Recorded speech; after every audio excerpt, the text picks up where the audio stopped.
যোৱাকালি ভাৰতীয় সেনাবাহিনী এয়াৰ ফ'ৰ্চ তেওঁলোকে পাকিস্তানৰ 9টা সন্ত্ৰাসবাদী ট্ৰেইনিং কেম্প বা লঞ্চিং পেড বুলি যাক কোৱা হয় তাতে মাজনিশা আক্ৰমণ কৰে আৰু আজি আমি সকলোৱে গম পাইছোঁ যে এই আক্ৰমণত সন্ত্ৰাসবাদীৰ ঘাটিসমূহ সম্পূৰ্ণভাৱে নষ্ট কৰা হৈছে আৰু বহু সন্ত্ৰাসবাদী নিহত আৰু আহত হৈছে।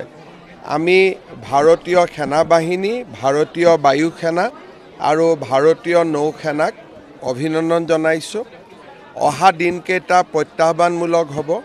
সমগ্ৰ ভাৰতবাসী, প্ৰধানমন্ত্ৰী মোদী ডাঙৰীয়া আৰু আমাৰ সেনাৰ জোৱানসকল, বিষয়াসকলৰ লগত আমি থিয় হৈ থাকিম যাতে ভাৰতে আহিবলগীয়া সকলো ধৰণৰ প্ৰত্যাহ্বানৰ মোকাবিলা একেলগে এক ৰাষ্ট্ৰ হিচাপে আমি যাতে কৰিব পাৰোঁ।